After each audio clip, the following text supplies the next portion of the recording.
Adeline and I got married 2 years ago. We met as coworkers, and at the time, both of us were in our 30s. From the beginning, Adeline had always dreamed of starting a family. Once we tied the knot, she decided to become a housewife, a role she embraced with enthusiasm. She managed the household chores with such energy and dedication that it made me feel incredibly fortunate. I was content with how we divided our responsibilities and shared her aspirations of building a family. However, as 2 years passed, our plans to start a family remained just that, plans. Initially, I wasn't overly concerned. I reasoned it might be better to savor our time together before diving into parenthood. With that mindset, I chose not to push the issue.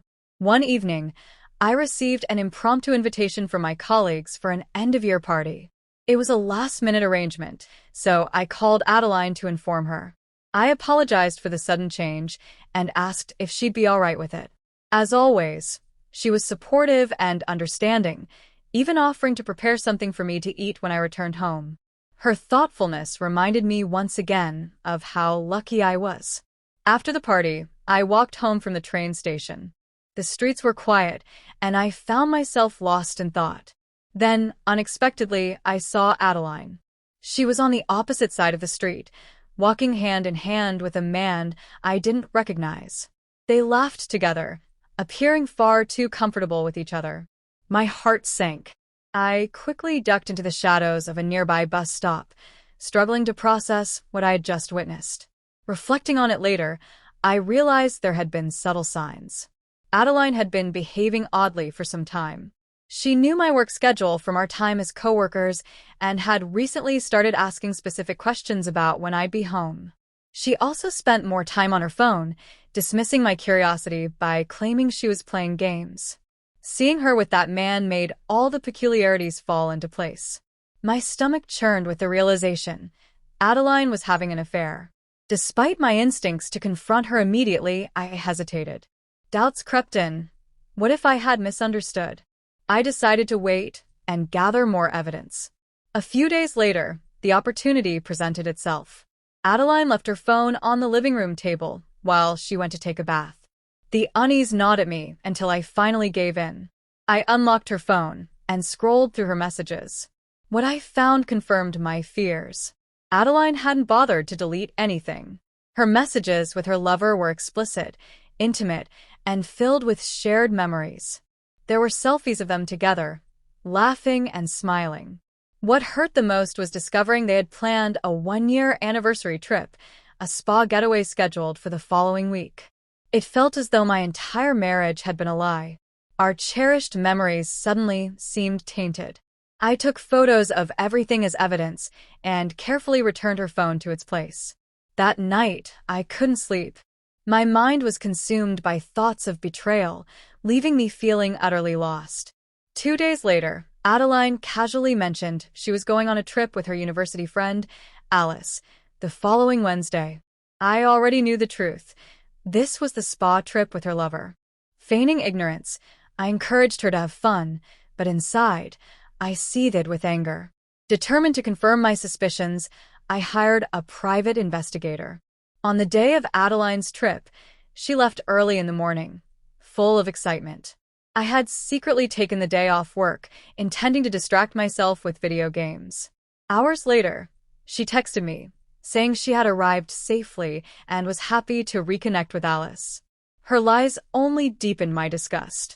The following day, she messaged me again, asking if I was eating properly and mentioned she couldn't use her credit card.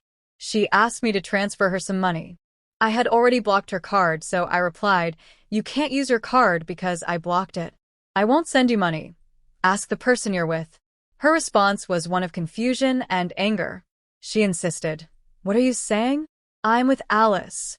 I can't just borrow money from her. Why would you block the card? Did you max it out?" She tried to paint me as unreasonable, but I was done playing along. I calmly explained, "No, that's not it." Her frustration only grew, and she began scolding me. "Why are you acting so weird? Have you gone crazy?" she demanded, her tone filled with disbelief. I couldn't help but laugh at the absurdity of it all. "You're the one acting strangely. Don't you realize what you're doing?" I asked flatly. Who are you with right now? There was a pause before she stammered. I told you, I'm with Alice. I responded evenly. Well, before we got married, we had lunch with Alice. I even exchanged numbers with her. I called her today to wish her a fun trip with you. But she didn't know anything about a trip. The silence on the other end was deafening. After what felt like an eternity, Adeline spoke again, her voice softer. I'm sorry. I should have told you I came here alone. I didn't want you to worry, so I lied about being with Alice. I'm sorry. Her apology felt hollow. I was done. I figured it all out on my own, I said, my voice resolute. Without waiting for her response, I hung up the phone, grabbed the suitcase I had packed earlier, and took one last look around the house. Without another word, I walked out, leaving everything behind. That evening, I met with the private investigator I had hired. He handed me a file with all the evidence he'd gathered over the past few weeks. I thanked him, paid him, and left, feeling a strange mixture of relief and dread. Not long after, Adeline called me again, her voice frantic. Owen, where are you? I got home, and your stuff is gone. What's with these divorce papers on the tables? I could hear the panic in her voice, but I remained calm. I've moved out, I said. I've already rented a new place.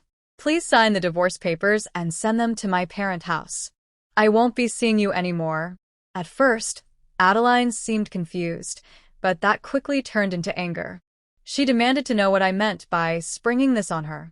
She accused me of divorcing her without discussing it first, even threatening legal action. Then, her tone shifted to exhaustion as she asked, Do you really think I wouldn't find out about your affair? I saw what you left inside the envelope. There was a pause before I heard the sound of rustling paper as she opened the envelope. That's just an old business partner, she said defensively. He helped me a lot when I was working, so I couldn't say no when he invited me to dinner. How did you even get these photos? Have you been stalking me?